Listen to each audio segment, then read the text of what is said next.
The following program is rated M for a mature audience. It contains sexual references.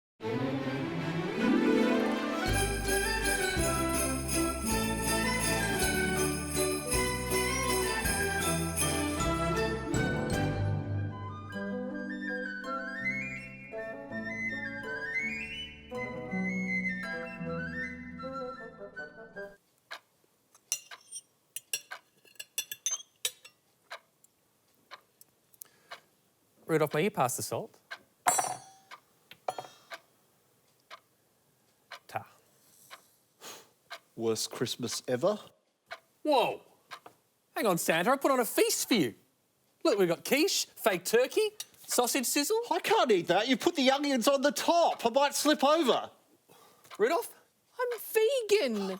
No wonder all the other reindeers laugh and call you names. What? Yeah, you say that to my nose. I will say it to your nose. Okay, settle down, both of you. Okay, come on, it's Christmas Eve. We're going to have a great night.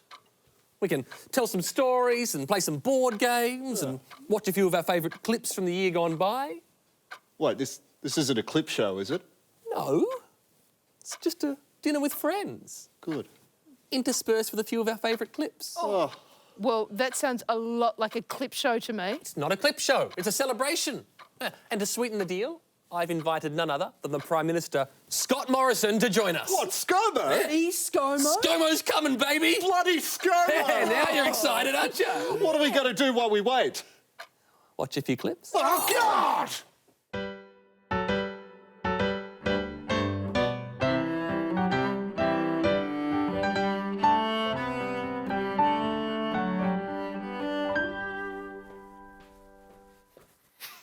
Hello, I'm Sammy. Can you guess what I'm dressed up as today? Let's see, I've got my helmet on, and my vest, and my firearm. You're right. I'm a teacher in America. Should we get ready to go to school? Here's my bag.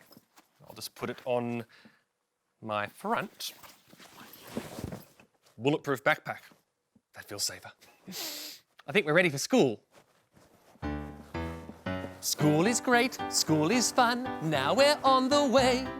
Teachers, students, everyone, what will we learn today? Let's learn the alphabet. But remember, because we're at an American school, there are only 3 letters of the alphabet that matter at the moment. And they are N, and R, and A. And that spells NRA.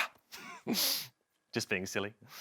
It actually spells 1.5% of the population holding the rest of the country to ransom. Now, let's do some maths. Sorry, math. America.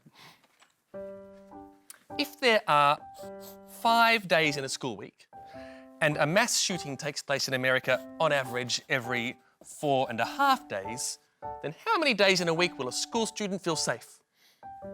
Half a day, that's right. Now we'll just divide the nation by the Second Amendment and carry the gun lobby, and we're left with a big problem that doesn't add up. Now, because we're in America, there's one final important lesson for us to learn, and that's called an active shooter lockdown drill. Does that sound like fun? All we have to do is barricade the doors, then pop under the table until the principal says it's safe to learn again. Let's give it a go.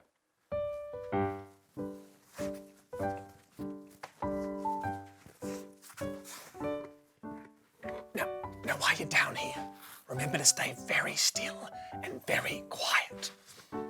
Don't do anything. Just pretend you're the American Congress. Complete inaction. But don't worry, I'm sure they're still sending thoughts and prayers. Now, while you're under here, you might want to talk to your classmates about what's happening, but shh. Now is not the time to talk about gun control. Anyway, it could be worse. We could be at a school in Australia where they enforce a strict no hat, no play policy. Talk about a police state. I guess that's what happens when you don't have a strong Bill of Rights to protect you, the way American children are being protected by their Bill of Rights. School is safe, school is fun, here we are to stay. Will we learn tomorrow what we didn't learn today?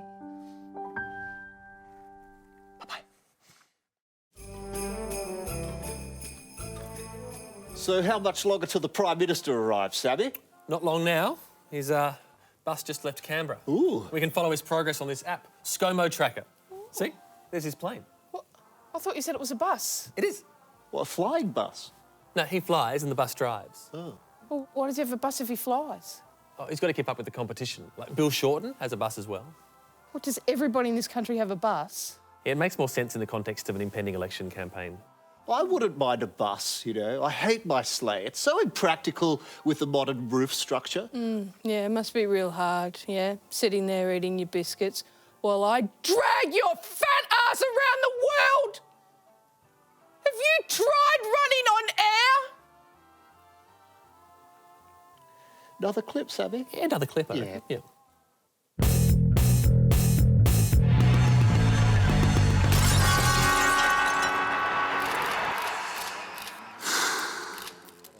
You all right, Coach? Of course I'm all right. Why wouldn't I be right? Do I look all right?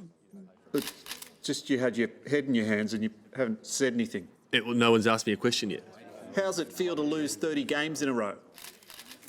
Not too good. Thanks, Stu. Thanks for asking.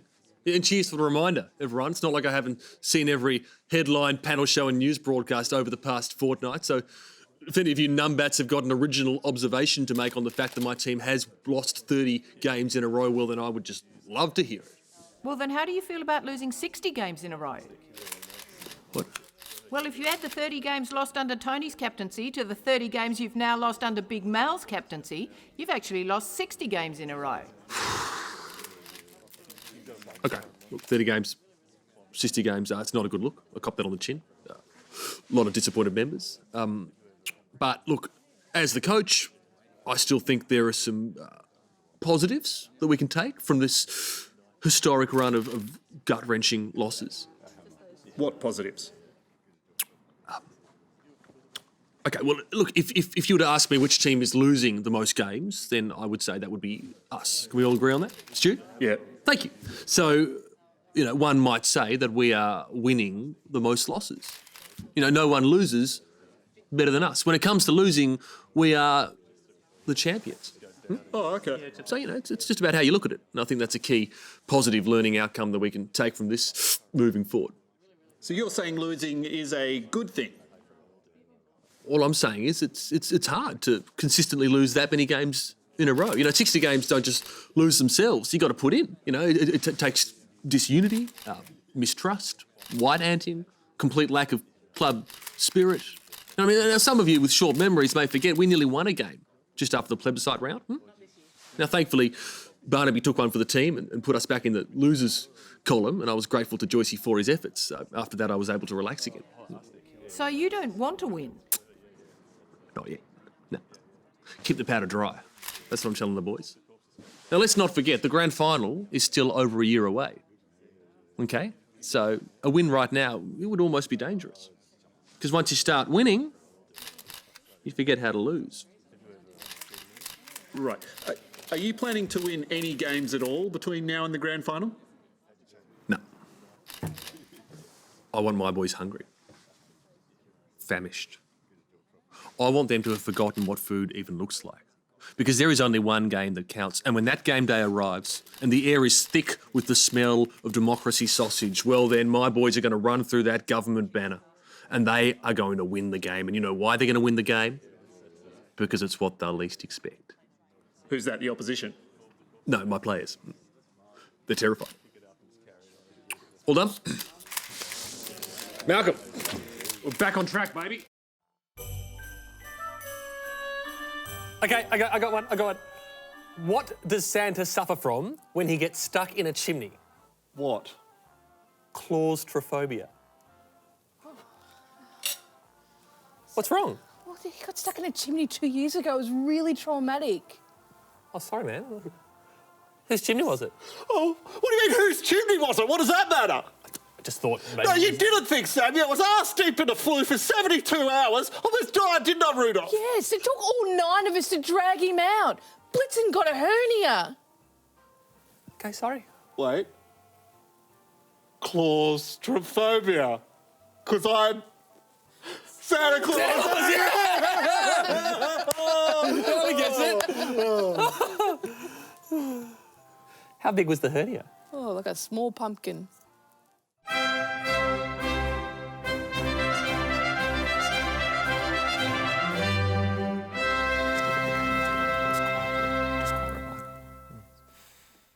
Well, welcome back, viewers, to this gorgeous homestead here in the Southern Highlands, and I'm particularly excited about some of the items coming up for appraisal today, including this one from Katie. Tell us what you've got. I was actually hoping you could tell me. Of course.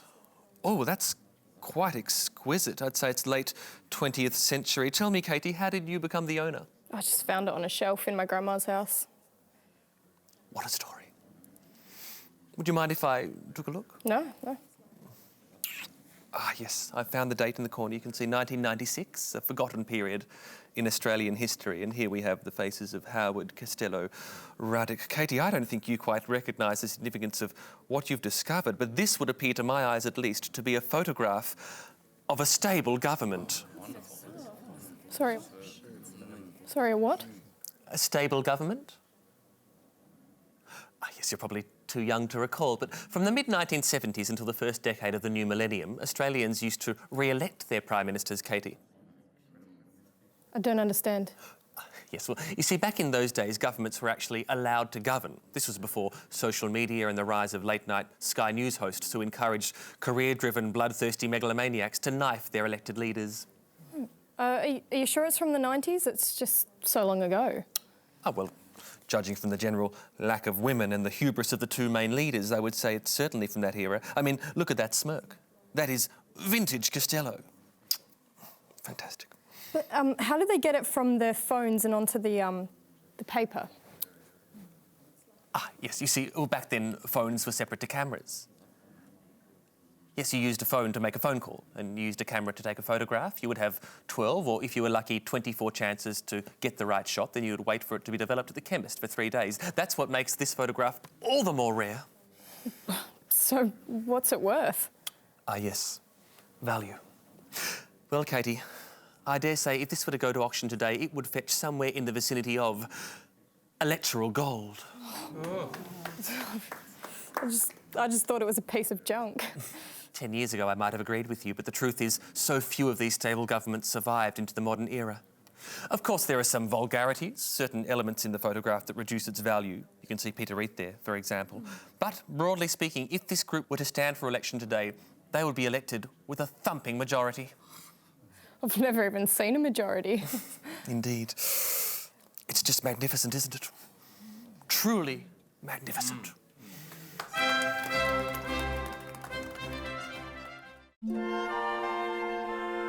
OK, everyone, while we're waiting for ScoMo to arrive, I've arranged a very special surprise. Ooh. So to help us learn how to cook the perfect Christmas feast, please welcome Annabelle Crabb. Oh! Hi, I'm Annabelle Crabb. No, you're Barry Cassidy. Am I? Yeah. I just want to crack the infotainment world. I reckon I could be the ABC sweetheart too, you know. Yeah, OK, sure. No, let's give it a shot. Yep. Why don't you try throw into the next sketch? Here's a sketch. Nailed it. OK, now to the story that has taken the world by storm. It has really shocked and upset a whole generation of fans. That's right, Michael, and the press conference is just about to get started on this, so we'll cross there now. Do you want to explain to us what we saw on the television cameras out there today and what's happened since? Do you want to explain? Yeah, look, I just had a discussion with the Easter officials and I've been charged with egg tampering. The leadership bunnies and I had a discussion just after Palm Sunday, and I myself saw an opportunity to potentially sort of replace the chocolate in the eggs with carob, getting granules of carob to try and sort of change the condition of the egg. But you know, it didn't work. Kids all across Australia picked it straight away, and you know, once I was sighted on the screens, having done that, I obviously panicked a lot, and that resulted in me, you know, shoving the carob down my bunny pouch. It was carob, was it? Yeah. Carob, as you know, is the healthy version of chocolate, and you know, it's very sticky, and everybody hates it, but I just thought, you know, it might give us a competitive sort of advantage that bunnies like us could really use. I suppose the talk around this, Stephen, is that Cameron wouldn't have done that off his own volition and the team must have been aware what was going on. Yeah, leadership bunnies knew about this. You know, we're not proud of what's happened. It's not in the spirit of the game.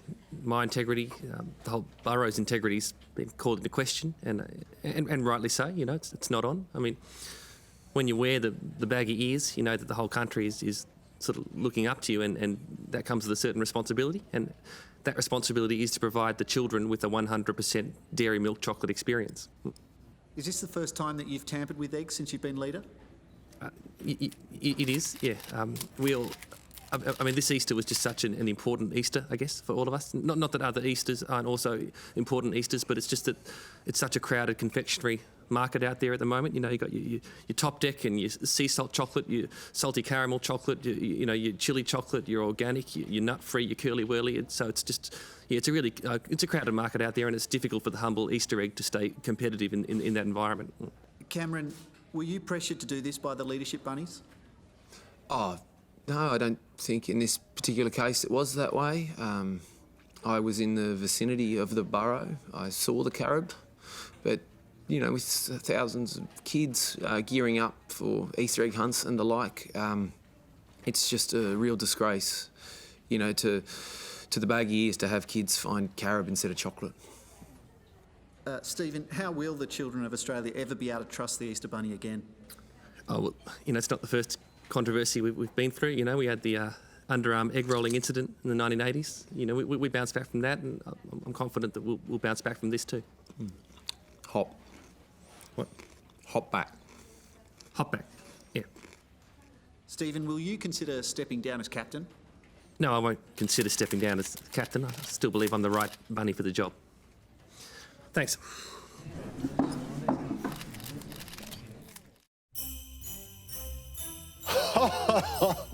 Well, there's 3 minutes of my life I'll never get back. Isn't that right, Rudolph? There is nothing sadder than a human dressing up as an animal. Tell me about it.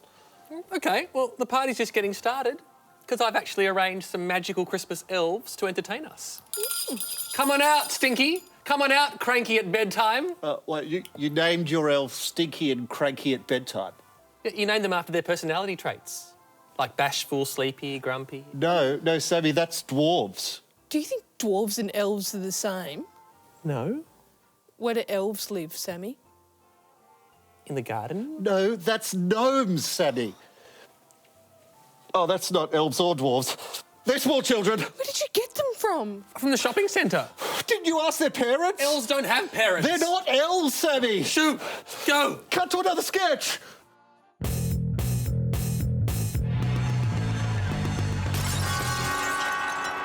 Welcome back. A horrendous first quarter of Insiders. Government took a real knock. They're about to head into the second quarter now, and they'll be sending out their big guns. Kelly O'Dwyer from the government team. The coach looks nervous. Let's cross to the box now. OK, Kelly, let's just go back over the game plan. Now, Barry's going to ask you a lot of questions about the Royal Commission into the banks. Whichever way he comes at you from, I want you evasive, I want you agile, duck, weave, just do anything except answer the question. Kelly O'Dwyer, good morning. OK, that's an easy handball. Go the thanks, Barry. Thanks, Barry. OK, great. Now, take the early bounce, keep it out on the wing. Don't let him get near you. Well, Barry, clearly we have all been appalled by... Good play. She's bloody good at this. I mean, you can't coach that. You're either born with it or you're not. I'd say he's completely forgotten about the Royal Commission now. What you didn't do for a long time was set up a Royal Commission. Why didn't you do that? This guy's obsessed. He's totally obsessed, isn't he? In fact, tell him he's obsessed. Well, Barry, you can obsess and Labor can obsess about these issues. I'm actually obsessed about fixing the problem. Oh, she's killing it. Now, surely he will stop bloody banging on about this Royal Commission. But first of all, were you wrong to delay the calling of a Royal Commission for as long as you did? What the f*** are you doing? Go round! Go round! To do Well, that. Barry, just I'm happy to answer your question, but you've got to give me a chance. No, you won't answer the question. You'll stick to the game plan like we discussed, or I'll replace you with someone who's comfortable dodging the truth. Tell Dutton to warm up. Why didn't you do that? OK, he's asking why the government didn't do something. Let's switch the play up and tell him what the government has been doing instead. Well, let me tell you what we've been doing. Cop that, Barry. OK, we need a stoppage. Just take the ball and kick it off into the long grass. We're going to kick it off into the long grass. No, I meant metaphorically. Oh, is Dutton here yet? I need a new chair. We've got a new chair. No, I wasn't talking to you. Oh, how many times have I asked for a chair that doesn't break during the matches? QC with a specific focus on enforcement. We have put them on a secure funding footing by having industry funding for ASIC. We have strengthened their powers. Part of what we announced as well on Friday was strengthening their powers to actually ban individuals who had been involved in misconduct. We have also given... What have you been saying? Oh, look, it doesn't matter. Anyway, he's all over you, OK? Let's go for goal. I want you to take credit for something we never wanted in the first place. There is no question we got it right in establishing the Royal Commission. I'm very happy to say that to you, Barry. Very happy to say that. It's fantastic. Makes no sense. I don't even think she knows what she's saying. Barry, I'm trying to actually answer your question, and that is... No, you're not, and that's why you're best on ground. OK, we're nearly there. Just run down the clock. The 4 banks have all conceded. They got it wrong. Why are you so reluctant? OK, hold your nerve. Hold your nerve. No, fans will be happy with that. Nice one, team. OK. That could not have gone better.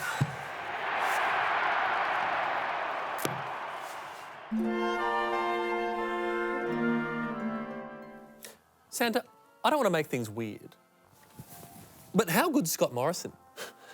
Yeah, it's actually pretty weird, Sadie. I just like his style. You know, more middle-aged men should wear baseball caps. It's a very strong and dignified look, you're right. I've got a baseball cap. Are you a Trump supporter? Of course I am. He's pro-coal. What does that mean? I live in the North Pole, Sammy. It is freezing up there. I want climate change. Yeah, but what about the polar bears? They'll die out. Have you ever met a polar bear, Sammy? They're assholes. To be fair, Rudolph, you do think that all animals are assholes. Oh, no, I don't. Penguins. Assholes. Snow leopard. Oh, assholes. Leadbeater possum. Oh, critically endangered. Assholes. Gee, I thought you were meant to be the friendly, loving reindeer. Oh, yeah? Fake news. Sad.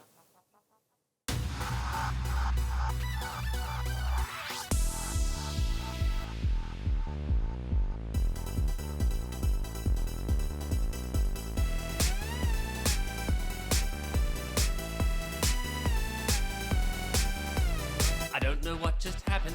I don't know how to feel. My head says this means nothing, but my heart says this is real. Now I question everything, don't know what's right or wrong. Could it be I'm falling for Kim Jong?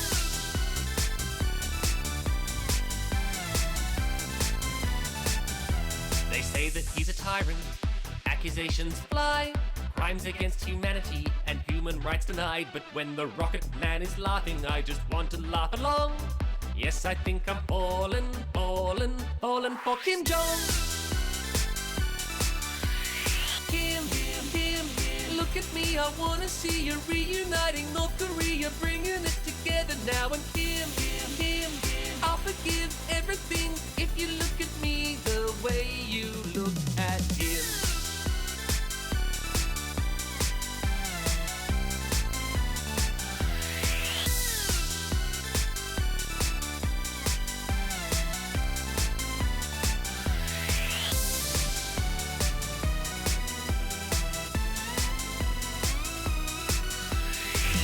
Feel it trembling, the ground beneath my feet. Either it's nuclear testing or my heart just skipped a beat. Is that a rocket in your pocket or an economic slump?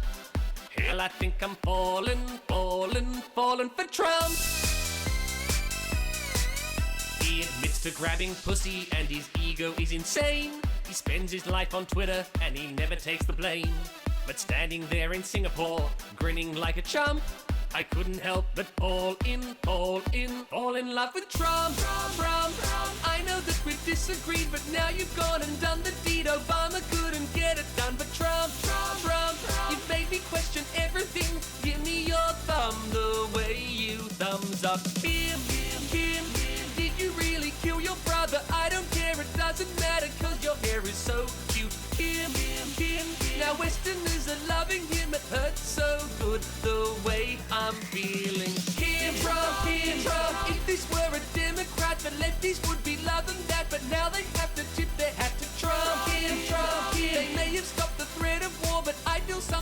Just install a dictator with my support.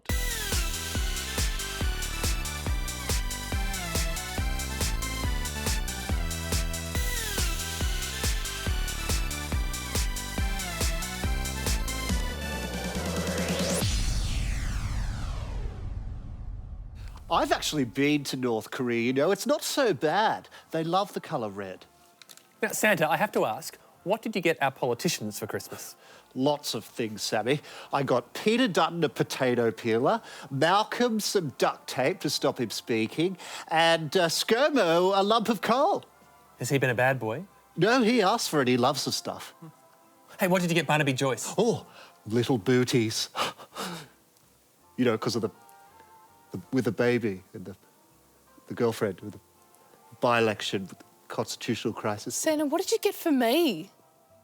I got you another clip.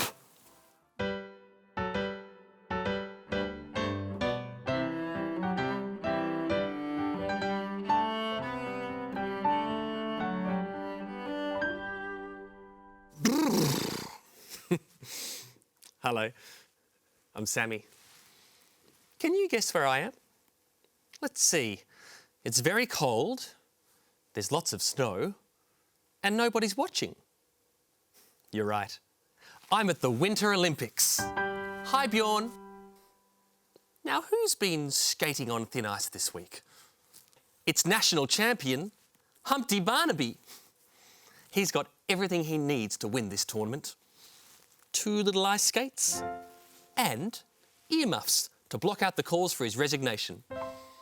I declare these Winter Games open. And representing Australia and New Zealand, Humpty Barnaby has entered the ice rink. Ooh, he started with a nice manoeuvre there, supporting the traditional view of marriage whilst also having a relationship with someone other than his wife. It's the double standard double axel. A high degree of difficulty, but he lands it with the knowing support of his colleagues. Oh, now he's skating rings around the ministerial code of conduct. Mesmerising moves there from Humpty Barnaby. Let's see what the judges think.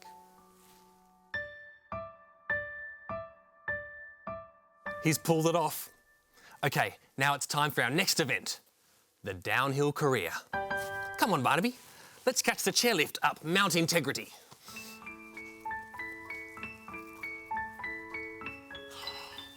Well, look at the view.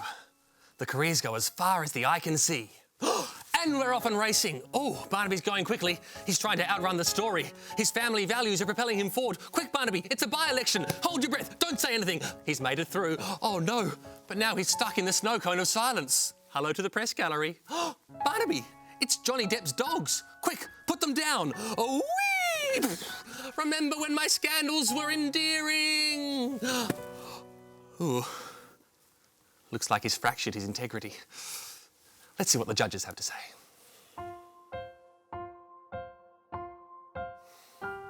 Looks like he's in some hot water, which is terrible for an ice rink. But that's okay, because it's time for the final event, skating around the issues. Oh, Barnaby, you still got your skis on, you duffer. Never mind, no time, let's get into it. Okay, the first move, the denial that he used his travel allowance improperly. Ooh, that didn't go well. Okay, come on, back on your feet, we can do this.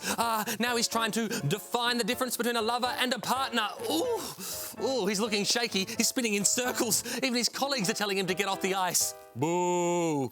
Come on, Barnaby, you can do this. One more move left. This is the dignified resignation. 1, 2, 3.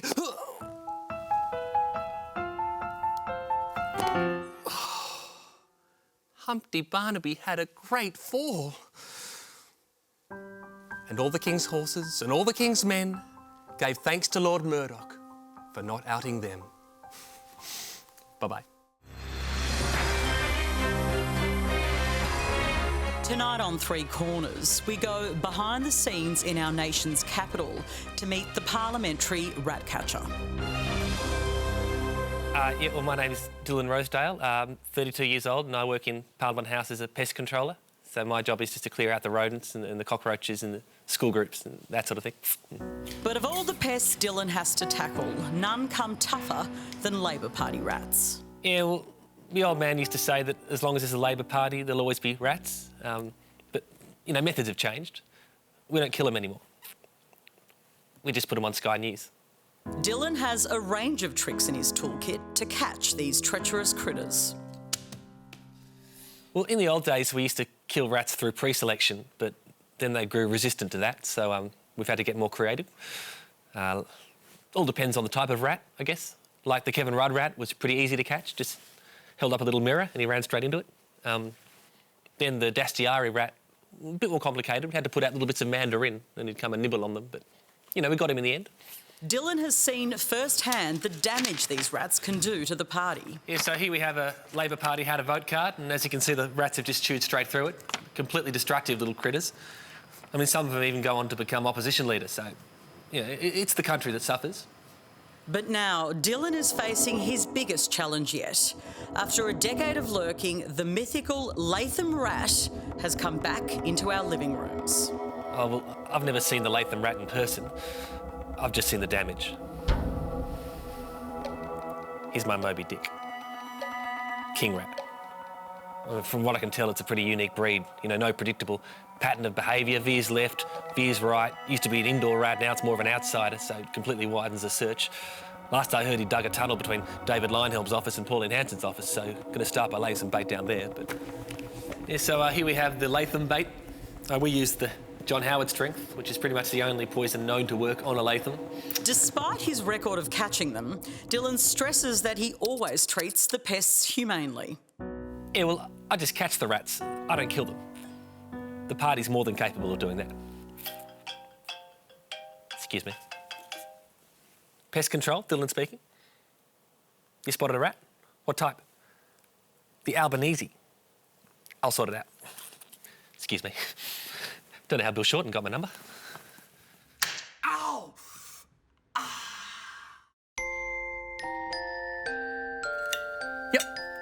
Yep, I know he's busy, but he said he'd be here. Well, no, I can't just keep throwing to clips. I promised the people they'd see the Prime Minister. Did someone say they want to see a Prime Minister? Oh, it's Sir Robert Menzies. Sorry, Robert Menzies, I meant a current Prime Minister, not a former Prime Minister. Oh, come on, dude. Bobby Menzies knows how to get a party started. What are we playing? Scrabble? Hungry, hungry hippos? Charades? Oh, I could do a song. No. OK, how about we do a toast? Oh, I'll make a toast. Here we go. OK, everybody pay attention. Right.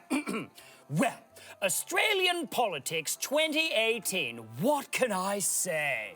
It's been a year of highs and lows. Mostly lows, though. Record-breaking, historical, soul-crushing lows. The kind of lows that make you look back on previous lows and go, whoa, that low feels like a high in comparison. That was a real doozy compared to this one. So, I'd like to propose a toast to the desiccated cadaver that is the modern-day Parliament. May it rest in peace. I should probably have done the song. Yeah, you probably should have done the song.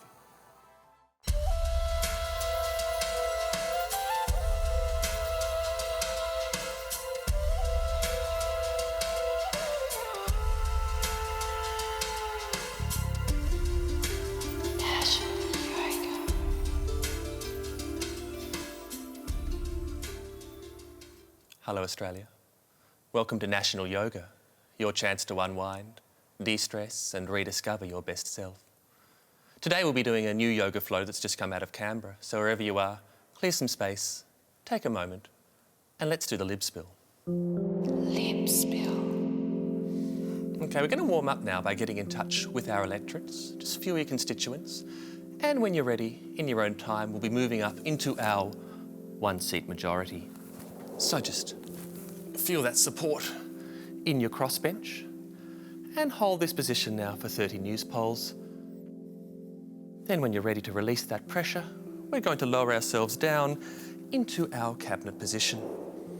So keep your principles nice and straight there. You might feel a few leaks, that's perfectly normal. And while you're here, just take a moment to get in touch with your core beliefs. Feel them just near your kidneys. And in your own time, we're just going to breathe them out. Don't need them anymore. Let them go. And from here, of course, we'll move straight into our humiliating policy backflips. Light as a feather. There we are. Goodbye company tax cuts. Farewell national energy guarantee. You're doing great. And when your soul feels nice and empty now, we'll transition into Abbott's slow burn revenge. Okay, so just feel that fire raging inside you up and down the right side of your body. Now, it's best to do this move in private, but if anyone sees you, that's okay. Just take a moment and transition straight into your fully supporting the Prime Minister.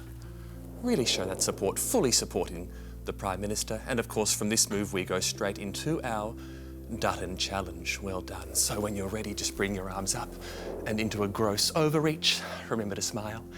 And then lowering your ambition all the way down and ending up with your face and reputation parallel to the floor.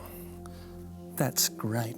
Now from here, we're just going to give up, roll over, and we're going to walk all over Julie Bishop's leadership aspirations. Keep those legs nice and high, and then hands together for the workplace bullying, before ending up in our surprise Morrison ascendancy, also known as the stunned mullet. And finally, we go back onto the floor into the dog's breakfast of democracy and smiling until election day. Fantastic work. You did really well.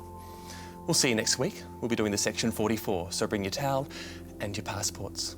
Until then, you're beautiful. Shine on. Namaste.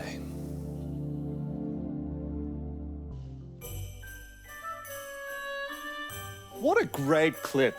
How about a song? No. Yep. Santa is going to Sydney. Santa is going to Darwin. Santa is going to Brisbane and Perth. But Santa's not going to Melbourne. No, Santa's not going to Melbourne. You're not going to Melbourne? No. Why not? African gags.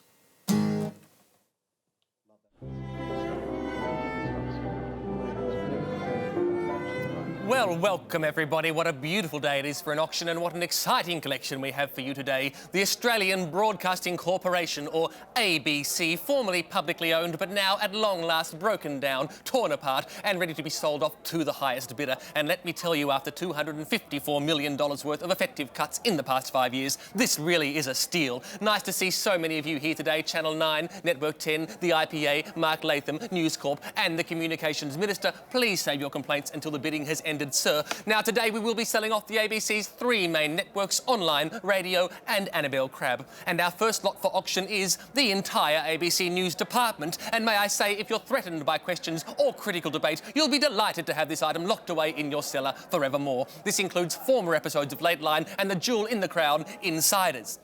Sorry, Channel 9?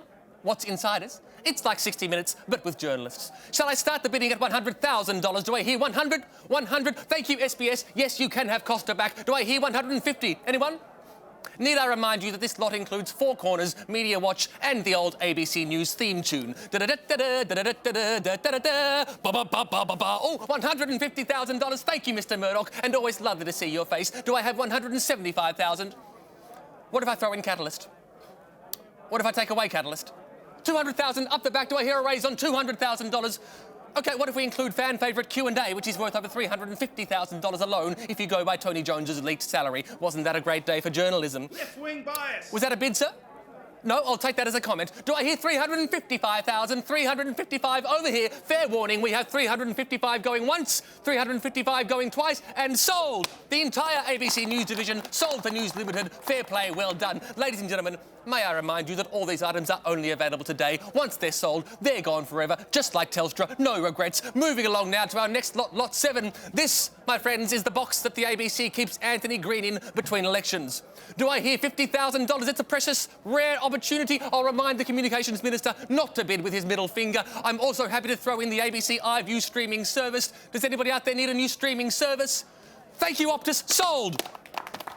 Next up, we have the ABC's entire regional Australian services, TV and radio. Any bidders? What's that? No, Channel 9. It won't make any money, but it's very important. It's actually a liability, like Karl Stefanovic. Do we have a bid? $20,000 from Channel 9 going once, going twice and sold! Well done now, ladies and gentlemen. A must-have for every collector. It's the ABC's News Breakfast co-host, Michael Rowland, in the flesh. He usually comes in a pair. He looks great on a couch. He's sure to boost the ratings for any breakfast time slot. Channel 7, sold! And coming up next, we have a human dressed as a cow giving away money. He'll fit right in. Ladies and gentlemen, we now have the most precious item of all, the ABC's public trust and goodwill, built up over decades of disciplined journalistic integrity, quality programming and a chartered commitment to telling Australian stories to an Australian audience. You literally can't put a price on this. Do I hear $1? $1 going once, going twice and sold!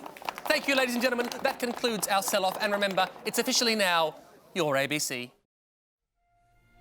My fellow Australians, it is now my melancholy duty to inform you that we have to watch another clip. G'day everyone, JP here for Talking Polly. I'm down here in the cabinet rooms and let me tell you, there's a lot of very excited government team players down here. Look, here we got the member for Grayson. How about that win, eh? We'll take that one. You sure will. Let's go over here and see if I just can't find some of the star players from the club. And before they go away on their parliamentary break, here we got the coach. Coach, come and have a chat with JP. Big win, eh? You must be happy with how this half of the season's finished up for the government. Yeah, look, you take some knocks in this game, you know, and I'll be the first to say our season hasn't always gone to plan this year.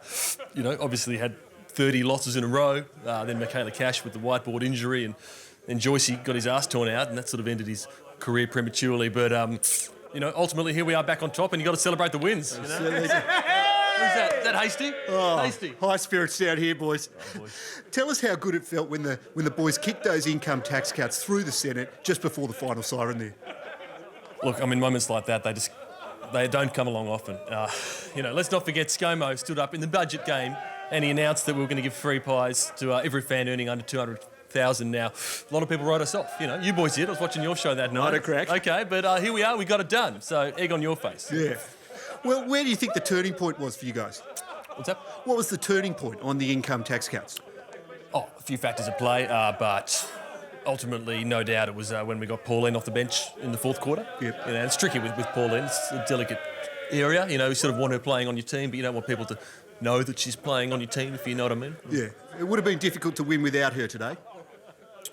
No, we're the government. I think we're pretty much in control of our game plan, but yeah, no, she was pretty integral. Yeah, fair cops. So I never thought I'd say this, but you know, full credit to Pauline Hanson's One Nation. Yeah. Well, obviously, Coach, the chat around the grounds is that it's the fans in the corporate boxes that... Who said that? Is that you, Dutton? You're a mongrel, mate. I'll get you back for that. Don't you worry. The benefits of live TV, eh? Obviously, Coach, the talk around the grounds is it's the fans in the corporate boxes that are going to benefit most from these income tax cuts. You know, and they've been getting free pies already for years, haven't they? Well, let's just ease up. I mean, a free pie's a free pie, whether in a corporate box or down the stands. Now, sure, some pies are bigger than other pies, but, you know, still a free pie. So unless you're saying you don't like free pies, mate. I know, I like a free pie. Right, so do I. So, you know, the other team, they're the ones who want you to pay for your pies again. So I know who I'd barrack for. Well, final question, Coach. When's Big Mal going to announce the date for the grand final? You're not going to get me on that one. Every time, mate. Let's just get through the by-elections first, mate, and we'll go from there. Okay. All right, it was worth a crack. Rightio, you're a mongrel. Okay. All right, go and enjoy the win, mate. Cheers, mate. Say hello to Trudy. Will do. The government coach there. I have a feeling that things are about to kick off down here, boys, so it's back to you in the studio. Santa, I have to ask, which country leaves you the best treats? Great question, Sammy. I think the treats in Germany are pretty good, wouldn't you say, Rudolph? Ooh, bratwurst carrot. You bet your red nose, bratwurst carrot. And of course there's always Majorca. You mean Mallorca? Majorca. Have I been saying that incorrectly? I think it's Mallorca. Oh, I thought it was Mallorca. Majorca. Mallorca. Mallorca. Majorca? Mallorca. Mallorca. Well, I've been saying Majorca. I think it's Mallorca. No, it's Majorca, I think. Oh, I thought it was Mallorca. It's the Spanish, Jay, so they say... No, they anglicise it to Mallorca. Do they? I think it's Majorca. I wouldn't say Majorca. Maybe it's Maborca. It could be Maborca. It's not Maborca! What is wrong with you? Why would you say Maborca? Well, that's his breaking point.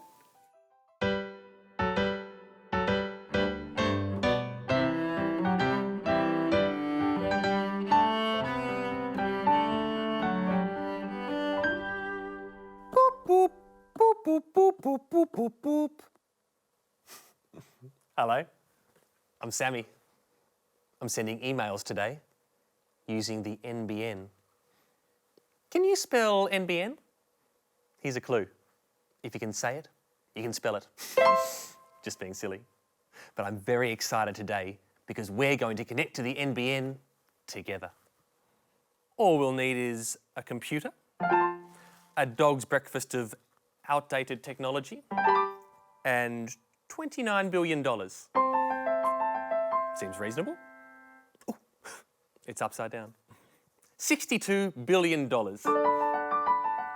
Have you ever spent billions of taxpayer dollars on technology that's about to become obsolete once the 5G network is introduced? But what sort of NBN do our leaders want? Bill? I want an NBN that's fast and future-proof. Well, Bill, your party had 6 years. Malcolm? The NBN is a failure, but my government's failure will be less expensive than Bill's failure. Silly Malcolm. Vampire Rabbit? What are you doing here? You said you wanted to demolish the NBN. But not before I take a megabyte out of it.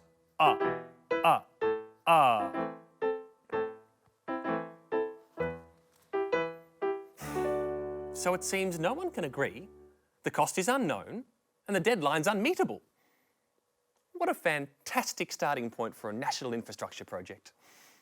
Come on, let's do the NBN rollout together.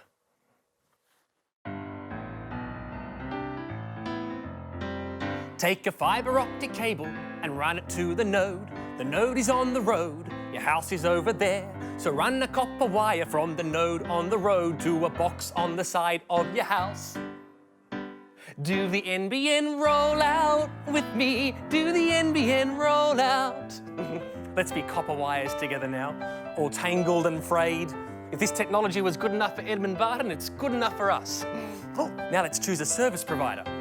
Take the speed that they say you can get by day, then divide it by the number of the people on your street who have also got a wire from the node on the road, and that's why Netflix is slow. Do the NBN rollout with me. Do the NBN rollout. You're doing great. There's just one more thing left now. We get to make a formal complaint to the Ombudsman. Take the time that you spent with no internet as you waited for the guy in the van to arrive, but it took 6 months and several calls, and you're paying more than you did before, and you want to grab an axe and go to the node on the side of the road. Do the NBN rollout with me. Do the NBN rollout. Do the NBN rollout. It was fun, wasn't it? And remember, if you don't want to wait that long for your NBN, you could just move to Kazakhstan, where the internet is faster. Actually faster. Bye-bye. Are you sure? But I promised everyone. Okay. Who was that? ScoMo's not coming. Oh. He said he doesn't want anything to do with the ABC. Oh, I'm not surprised. The board's a mess. So what is this show now that ScoMo's not coming? I think it's just a clip show. I knew it! Rudolph, fetch the sleigh. We're leaving. We're defecting to another Christmas party. Whose party? An independent crossbench Christmas party where you can do and say whatever you want. And it's definitely not a clip show. But you haven't even touched your tofu pudding. Yuck. You have ruined Christmas.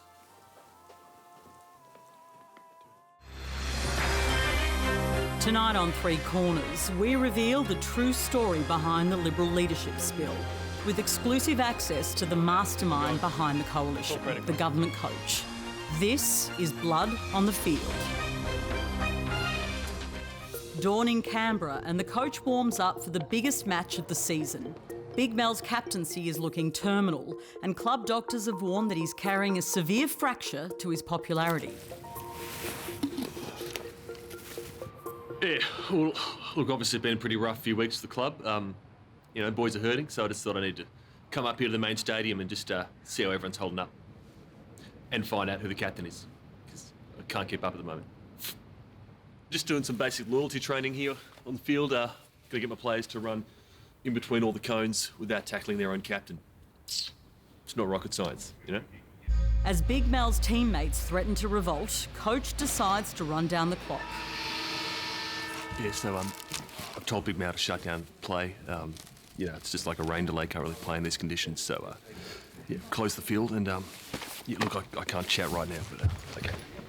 In desperation, coach sounds out his players about an alternative captain on a secret WhatsApp messaging group.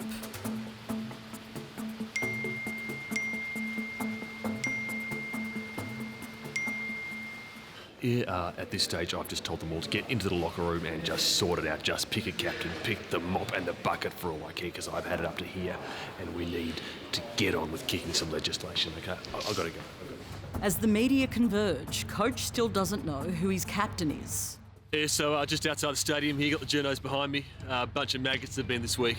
You know, they're peddling fake news left, right and centre. Last I heard, they're saying there's a petition being circulated around the locker room. Yeah, it's just bull dust, so... Hang on, there's a petition being circulated around the club. I've got to go. Sorry, mate. Got to go. Under intense pressure from the fans, coach decides to make the biggest call of his career.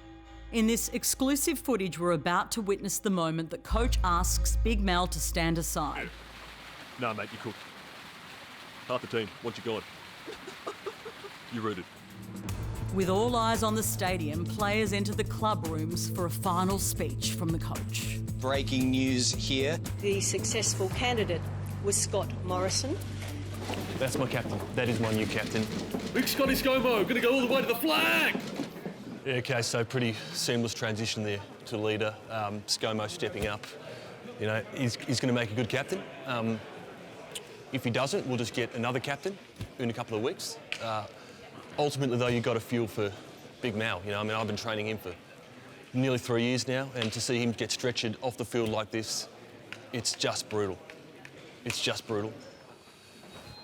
Just going to make sure they're hydrated. Yes, Bud Dutton. Thirsty boy? Need a drink? Timmy, quick word. Here's some hydration. Oh, that's really good. Thanks, Sammy J. I'm exhausted. It is a tough fight, battle, and it's... Dan, T and 30. Sammy scratches, you're all right. No, she's good. I've got it. No, nothing here. On your mate. Okay. Good play. Good play.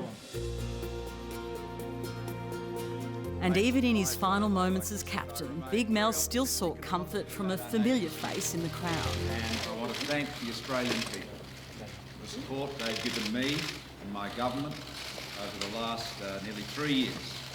We've been able to achieve, as a progressive government, as a progressive Liberal coalition government, enormous reforms and very, very substantial achievements. You know, the foundation of everything you do in government is a strong economy. And we have delivered, as we promised, jobs and growth. I've heard that before. Yep. On your Big Mal. You know, you can't keep on playing when you're copping tackles in your back from your opponents, so put on a leather jacket and I just hope Big Mal gets to have a nice sunny holiday up in Queensland. Just to stick it up Dutton for one. Big Mal's career may be over, but for the government coach, the premiership battle has only just begun. Look, Sammy, the way I see it, you should never have agreed to do a clip show in the first place. They're very passé. Says the founder of the Liberal Party. Hey, Menzies is as Menzies does. All I'm saying is you need a finale. Like what? Well, if this was a traditional clip show, all the characters would come back and finish with a song. Over my dead body. Did someone say finish with a song? No! Yes! Have yourself a merry little clip show. Let your heart be light. Santa, please stop that. From now on, your sketches will be in plain sight. Rudolph! No. Have yourself a merry little clip show. Let it warm your soul. May your sketches help to fill a programming hole. Yeah, Rudolph, that's the ticket. Here we are on the ABC, showing you what we have made. But you'll realize soon enough It's existing stuff, replayed. Everyone together. And next year we all will be together in our normal spot with a more appropriate 3-minute slot. Come on, Sammy. So have yourself a merry little clip show.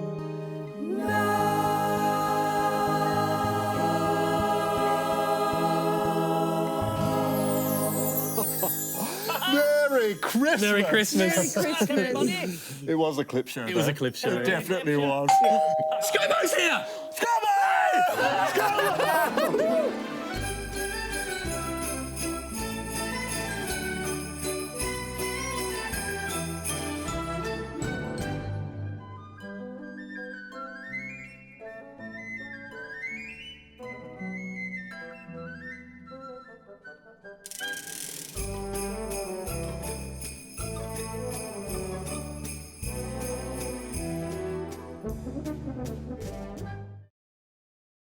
Menzies are